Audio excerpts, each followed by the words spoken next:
Welcome to Share Talk, the only podcast where investors come first.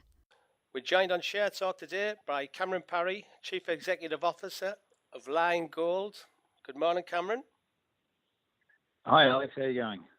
Not too bad. Just for followers who don't know who you are, Lionsgold is on the London AIM markets, and it's a gold-focused exploration company with gold assets in India, Finland, and a significant holding in physical gold and silver online, a vaulting and trading platform.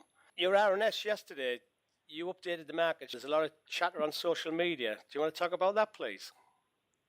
Well, I'm happy to put some colour around the RNS, of course. I'm not, you can obviously ask questions or whatever around whatever's being discussed on social media. But, yeah, basically we've been doing work in our two leading projects in Finland and in India. In Finland, it's Koika, which is a high-grade, gold deposit we have there that we're looking to do a bulk sampling campaign on imminently. Or as soon as possible, I should say. And one of the key things to that, or the final piece to that, is getting our environmental permitting. And from our meetings last week and from some other work we've been doing, with the information to hand, we believed that we should give an update to the market that our expectation is that the earliest we might be able to commence some bulk sampling is going to be Q4 instead of Q3. That the permitting will come through in Q4 rather than Q3 this year.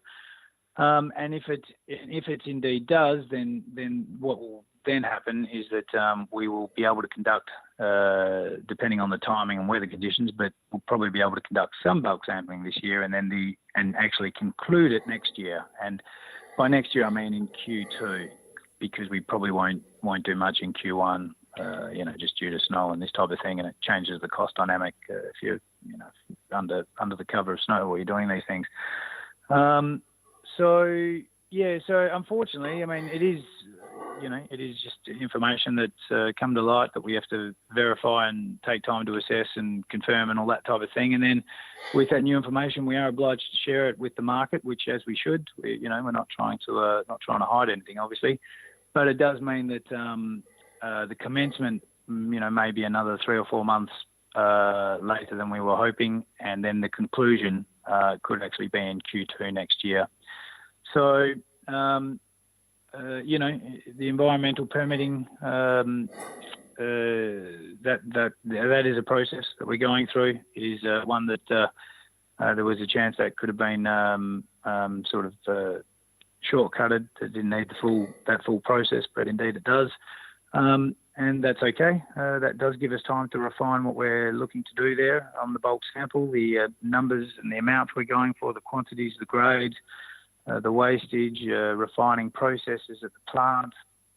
And indeed, for us, everything, whether it's a delay or good news, I suppose, but if there is a problem, that's always an opportunity to try and see what we can achieve for Lionsgold. And so we think we've got this will actually put us in a better position ultimately, as we announced in that RNS, with our position within the JV and the fact that both parties have agreed we don't want a third JV partner involved, and by streamlining or tightening up on what we're doing, there's less dilutionary aspects that might come later, and we can just be quite specific and targeted and make sure we're getting the most value for our money, and then holding sort of the highest percentage realistically possible as we move through that. I've got to ask one question that's come across from social media. You've already raised funds, but are you looking to raise funds in the near future? And if you did, would there be a reason for it? If you are going to raise funds, there should always be a reason for it. But no, we've only just raised funds. Yeah. So we're you're in a good position. We're fine. We're fine funding wise. Some of these things, such as what we're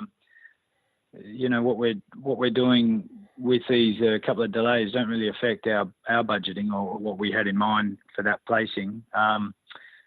Look, you'd never say never in the sense that if there's some, wonderful commercial opportunity that sort of comes out of left field and you want to try and put your foot on it or something, and we think that this is, truly something of great value to Lionsgold potentially, then you might raise money and do that. As I say, we just raised money, so why would we want to do another placing? It's a question that's been raised. Obviously, I've got to ask it. I know you've already did a fundraise, so I just thought I would put it to you. That was all. Yeah, as I say, unless some opportunity comes up. Yeah, unless an opportunity comes up and that then makes it worthwhile, and obviously you think that's far more valuable than the money you're raising and all that good stuff. It's possible, but yeah, as I say, we've just raised money, so for what we've got budgeted in mind at the moment, we're covered. I think that first question you asked too, I should touch on India because it wasn't just Finland that we were talking about in the RNS. So in India, we are, it is still this economic feasibility study is near completion.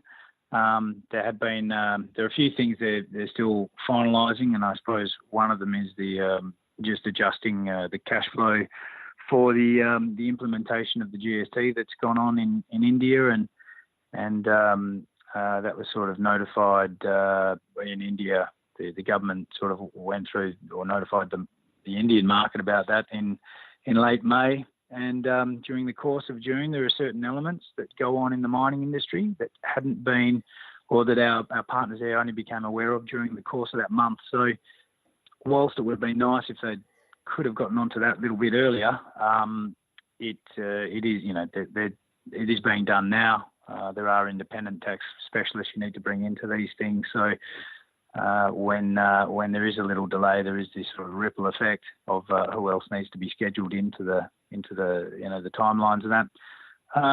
The EFS as well is it is imminent. We're weeks away from that. So again, these two delays, I think I went through the timeline with Finland, but with India, it's something that we were hoping to have out at the end of June. It became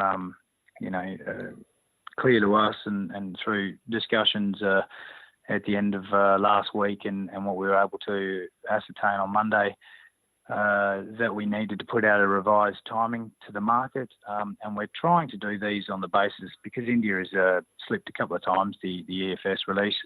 We're trying to be conservative on that.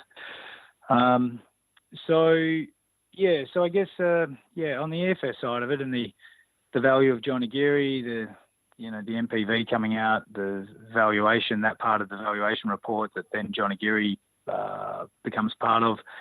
That's weeks away. But I have said that before, which is while we're trying to, so it's late July into August potentially, just to give ourselves that grace, so that everybody's expectations are managed appropriately. You put the RNS out yesterday. It's a legal requirement, but the way you're talking here, you're being upfront and you're saying there's still news flow to come. There is, and it's not like we just go quiet now for 6 months. It's not like that at all. So I don't know if it. Hopefully it didn't come across that way, but no, of course. But where not. we're talking, we are. I mean, obviously, good news or bad news. Once we become informed, and once we have new information comes to light, and we verify and confirm it, and are able to assess it as a board, we need to release that. And, that's great when it's good news, and sometimes it's slightly negative news. And unfortunately, I suppose with this one, it was a double delay we had to announce. But in the grand scheme of things, the merit and the value of those projects, is still, nothing's fundamentally changed there. Yeah. And we think, obviously we think we're on a winner with what we're doing in Finland and India, and hopefully there's more progress we can make in both of those jurisdictions with our partners there, because we're ambitious about what we want to try and achieve in both of those jurisdictions. I've got one question here. I've got to ask this one. This is off Chris Parrish off Twitter. Why wasn't the market informed of the potential negative effect of the Indian tax changes earlier? Well, actually, it's a positive effect for a start, because they've changed what was the VAT and the excise duty. So financially, it is actually a positive effect, but we don't know it's actually just caused us a delay, I suppose. The effect of it's actually kind of financially, it's slightly, we're better off actually in the cash flow models, or we will be because of this. So it's more about the delay, really. I think the problem, and we've sort of we have to take responsibility for this, but with the information we've had along the way of releasing the EFS and having that ready, we've announced a couple of times that we thought it was coming sooner than what has actually been the case ultimately. Now I don't think I know everybody's working hard there in India and getting the job done, but it has slipped a couple of times from what our expectations, what their expectations, what our expectations were, and obviously what we updated the market on. So, but the tax regime change, it's just caused a delay. It's actually financially we're better off for it. All right. Just to encapsulate what you're saying, so basically, I know the shareholders are frustrated, but overall, it doesn't affect the quality of the projects, really. No, and the frustration will be, hopefully short-lived, because it's, we are talking a few more weeks with getting some pretty fundamental information out about India and our interest there. And with Finland, our expectation is that the permitting has moved back a quarter, and then the completion of the bulk sampling has actually moved back 2 quarters.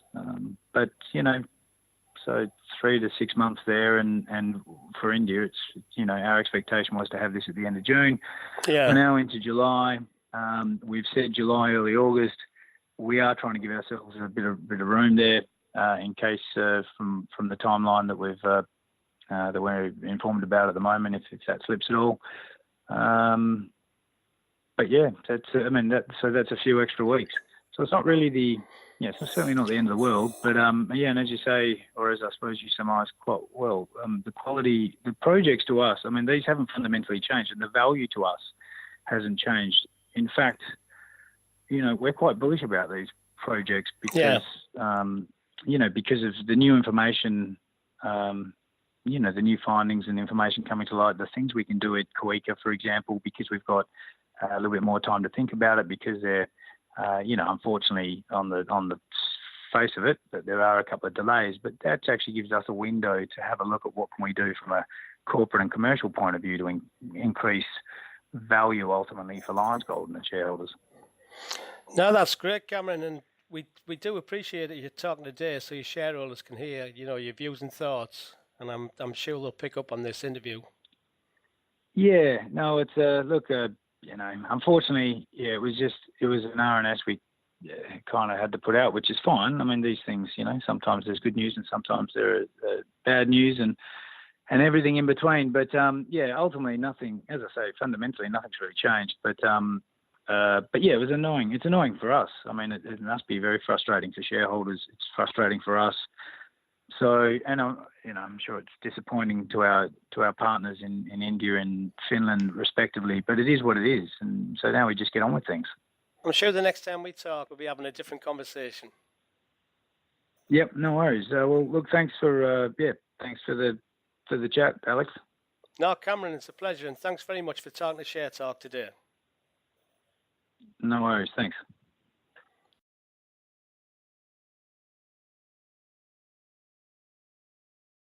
Thank you for listening. Remember to visit our website for more news and other podcasts at www.share-talk.com.